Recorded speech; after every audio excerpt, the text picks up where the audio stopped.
सभी को जय मसीह परमेश्वर के बच्चों। आज मैं आपसे बात करना चाहता हूँ हालेलुया शब्द के बारे में।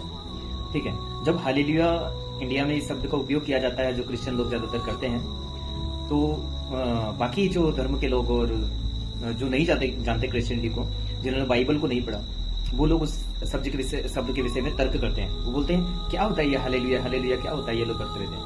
ठीक है, एक्चुअली मैं इस शब्द के बारे में आपको बताता हूँ। ये शब्द जो है, ये कोई इस धरती का शब्द नहीं है या किसी भाषा से लिया गया नहीं है।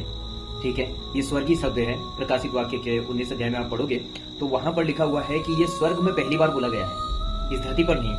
ठीक है, स्वर्ग में जब परमेश्वर के सामने बहुत बड़ी भीड़ है ना, तो उस परमेश्वर के सम्मान के लिए, उसकी स्तुति करने के लिए बोला जाता है, उसको महिमा देने के लिए बोला जाता है। ये बड़ी भीड़ जो चिल्लाकर परमेश्वर को हालेलुया करके महिमा देती है और आमीन बोलती है। ओके, तो ये हालेलुया शब्द किसी भाषा से लिया गया नहीं है, लेकिन ये स्वर्गीय शब्द है। जो यूहन्ना जो पतमुस टापू पे था, जो उसने स्वर्गीय दर्शन देखा, उसमें उसने ये शब्द सुना था। और इसीलिए क्योंकि स्वर्गीय शब्द है, और उससे बड़ी बात यह है कि वहां पर लिखा है ये बड़ी महिमा देने के लिए होता है। ये छोटी मोटी बात नहीं है, ये बड़े तौर पर परमेश्वर को हजारों लाखों बार तारीफ करने के लिए एक ही शब्द है हालेलुया, जिसके अंदर आप परमेश्वर को बहुत ज्यादा तारीफ देते हैं, बहुत ज्यादा उसका सम्मान करते हैं और उसकी महिमा करते हैं। इसलिए ये उपयोग किया जाता है। लेकिन आप लोग बोलते हैं ये क्या है हालेलुया, हालेलुया, और मजाक उड़ाते हैं।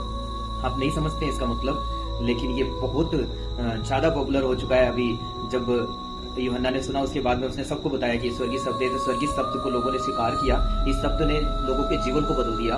और हमारे लगभग इस धरती के ऊपर 195 देश से ज्यादा है, लगभग 200 के आसपास देश है, और 200 के आसपास देश में हर जगह पर जानते हैं लोग कि क्रिश्चियन लोग हालेलुया का शब्द का इस्तेमाल करते हैं, और ये हालेलुया परमेश्वर को महिमा देने के लिए ये लोग बोलते हैं। ठीक है, आप लोग बताओ, आप जिस शब्द का आप नमस्कार में या किसी चीज में आप उपयोग करते हैं, जिन शब्दों का आप बोलते हो, अपने देवी देवता या किसी का नाम बोलते हो, क्या आपको लगता है कि वो सब जानते हैं? सभी देश, 195 देश या लगभग 200 देश के आसपास है, ये सभी देश क्या उस नाम को जानते हैं? कोई नहीं जानता। हमने खुद देखा है और सर्च भी किया है कि भारत देश में जो नाम आप लेके पॉपुलर जो नाम भारत देश में है, वो केवल भारत देश के लोग ही उसको जानते हैं कि ये क्या होता है। बाकी दूसरे देश में जाओगे ना, तो उन नामों का कोई मतलब नहीं होता। ओके, और बल्कि मजाक बनाया जाता है, आप लोग जानते हैं। लेकिन हालेलुया शब्द का मजाक मत बनाओ। ओके, ये स्वर्ग का शब्द है, ये यहाँ का नहीं है। तो परमेश्वर आपको ब्लेस करे, और जिसको भी आपको ये वीडियो समझ में आता है और अच्छा लगता है, तो आप जरूर लाइक और कमेंट करें, और हो सके तो सब्सक्राइब और फॉलो भी करें, ताकि आपको और अच्छी वीडियो मिल सके। जय मसीह।